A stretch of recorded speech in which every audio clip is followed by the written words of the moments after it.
Coming up next on the Global Baseball Network, the life and times of Mr. Tigers on Global Baseball's finest. Stay tuned.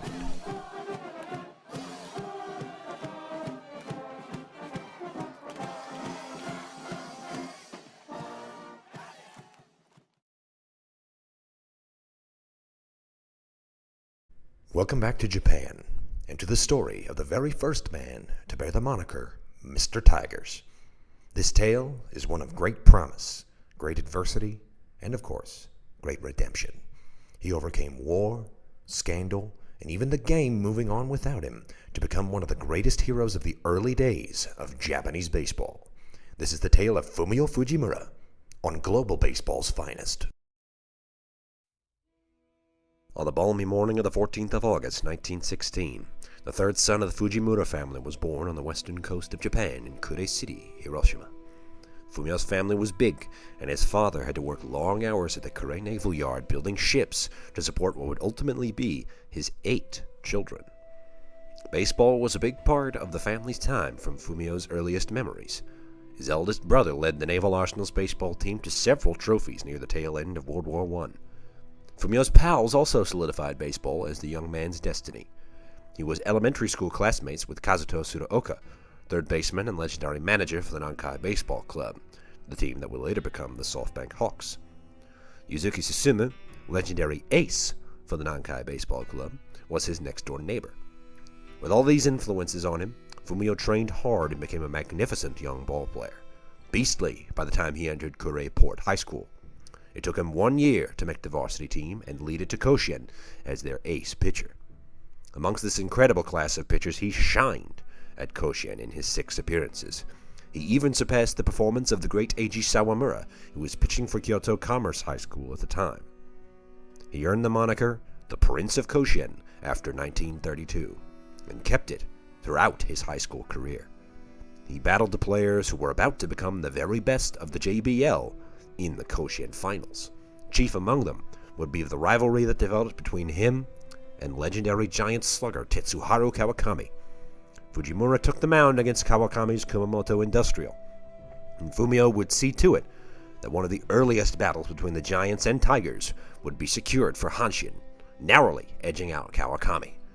When asked about it during their respective pro careers, Kawakami was complimentary of Fujimura's performance, while Fujimura famously said, "I don't remember Tetsuharu being there." From that point on, the two would be bitter rivals. As his high school career wrapped, the Osaka Tigers recruited Fumio to be their number 2, next to Tadashi Wakabayashi as the ace of the staff. This came off the heels of an odd tapping-up scandal that occurred between his parents and the manager of Hosei University's baseball team, Masato Nakagawa, who tried to sign him up for Hosei without Fumio's consent.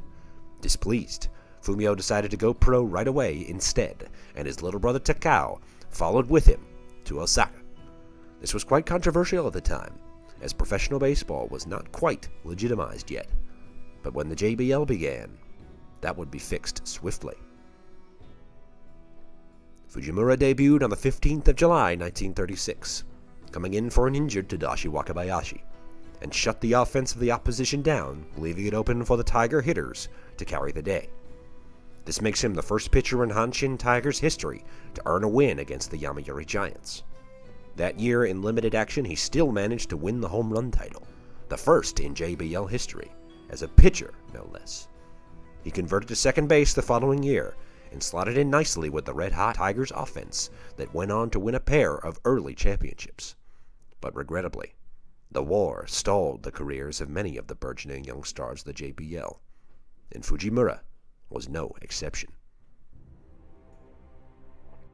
Talked about the war on this channel before in the Starfin video, but here we see how a player who served had his career affected by his service. The most significant action he saw was in 1941 during the Battle of Malaysia. His regiment was surprised by a British squad, and he was the only survivor of the attack.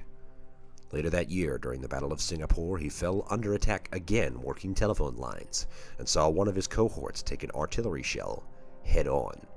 As was protocol, Fumio cut off the man's right arm, one of the only remaining intact parts of his body, and wore it around his neck in a sling for the remainder of the battle. sending it back to Japan for burial. If all that wasn't enough, en route to New Guinea from the island of Java, a British destroyer sank his transport ship, and he was forced to swim for days, dodging shark attacks, before he safely reached friendly territory. He made it home in 1943 and earned an honorable discharge after 4 years of military service.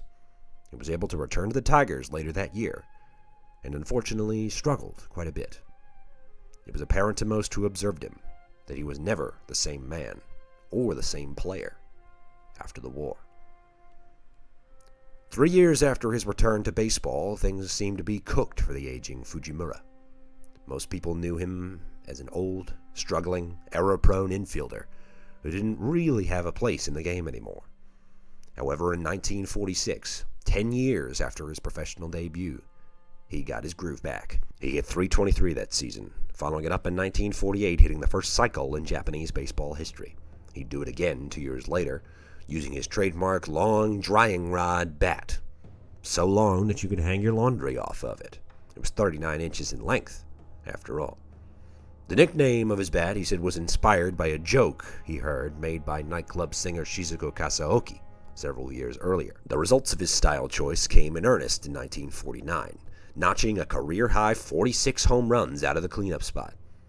He then rang in NPB in 1950 with his best season ever, .362, .465, .674, with 36 bombs, 146 runs batted in, and what was a record-setting 191 hits in a single season. His OPS was 1.139. And best of all, his little brother was there to watch it all, leading the team in strikeouts with 78 and chipping in, winning 10 games. It was a cracker of a season.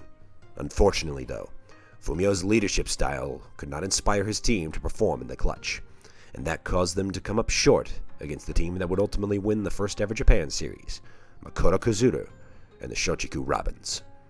Fumio's leadership was not blamed for the team falling short at that time, but as the years went on, the cracks would start to show, and would come to bite him back in a big way. By 1955, he was still consistently hitting well, and established himself as a star of the league. After some hiccups in the coaching positions, though, Fujimura found himself as a manager by 1956 before his playing career had even wrapped up. Every choice he made was scrutinized, and he began to butt heads with the scouts and front office officials over decisions having to do with the team. This debating would ultimately cause the Tigers to lose out on a first-place finish to their arch-rival Giants by 4 games at the end of the 1956 season. And though it was not exactly Fujimura's fault, as is the case with any manager, he was the first to be blamed. This would shake loose several issues with Fujimura's leadership that had been buried when the Tigers were winning. Namely, the fact that he never disputed his salary with the front office, who would then use it as an excuse not to pay the other players what they were worth, especially the younger stars, like shortstop Yoshio Yoshida and fireballer and palm ball pioneer Masaaki Koyama. To combat this, Ichizo Aoki, assistant manager and scout at the time, gathered up a cadre of Tigers players and coaching staff personnel to request Fujimura's resignation as manager. The story exploded, and is way too complicated to get into here, but involving players, coaches, rival players, coaches on other teams, executives, and a partridge in a pear tree. It was one of the greatest scandals in baseball history. The result? Fujimura returned to duty as a player after the 1957 season, stepping down as a manager after a second-place finish behind the Giants. However, the damage was done. The organization's trust in Fujimura was shaken, and even though all he really did was nothing, and the real targets were the money-grubbing executives, it was Fujimura who took the fall. The event would go down in history as the Fujimura ostracism. He retired in 1958 without much fanfare, and appropriately, Yoshio Yoshida, the man who later became the only Tigers manager with a ring in the NPB era in 1985, reflected that while the scandal rocked Hanshin, the Giants were able to swoop in and start their golden age of the 1960s. And their reputation as unlucky chokers really developed around this time. He did, however, get himself a chance to manage again, leading the Swallows in 1963 and Flyers from 1964 to 1968. After retiring from baseball, Fumio was lucky enough to live to see his legacy take shape. Mr. Tigers watched the fans of baseball embrace him as not only one of the first great stars of the game, but a bright light that many in post-war era Japan could look to for inspiration. The players who ostracized him never lost any love for him, with Yoshida making a point of saying that though there were supposedly 4 Mr. Tigers in the organization's history, he believes that Fujimura should be the one and only. Even the Giants were not free of his influences. Shigeyo Nagashima is on record saying that he patterned his own defensive skills on Fujimura at third base. And, in perhaps the ultimate testament to his terrific eye, in 1959, Giants hitting coach Hiroshi Arakawa would utilize Fujimura's techniques to fine-tune the swing of his struggling young pupil, Sadaharu Oh. The Prince of Koshien was inducted into the Hall of Fame in 1974, during which time his progeny ruled Koshien Stadium as he did in his heyday, with his sons Tetsuya and Masami, grandsons Kazuhito and Ken, and his great-grandsons all played in the Koshien tournament, and they all would embody the courageous qualities that made Fumio famous: hustle on the field, resilience in life, and an absolute refusal to knuckle under to adversity that they faced in a world that is ultimately what you make it. The moral of the story, I suppose, then, is that it takes an exceptional human being to play a 22-year baseball career. Or, if you'd prefer, it just takes somebody who takes the conventional and puts it swiftly in the trash. All hail the Prince of Koshien.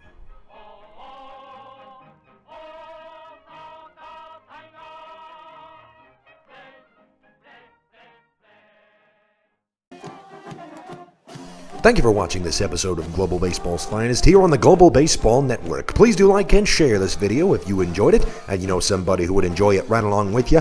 And be sure to hit the subscribe button and the bell icon below the video screen to be notified every time we upload a new video. I've been Marshall Lamert. This has been the Life and Times of Fumio Fujimura here on Global Baseball's Finest. Thank you very much for watching. We'll see you in the next one. But for now, that's the game.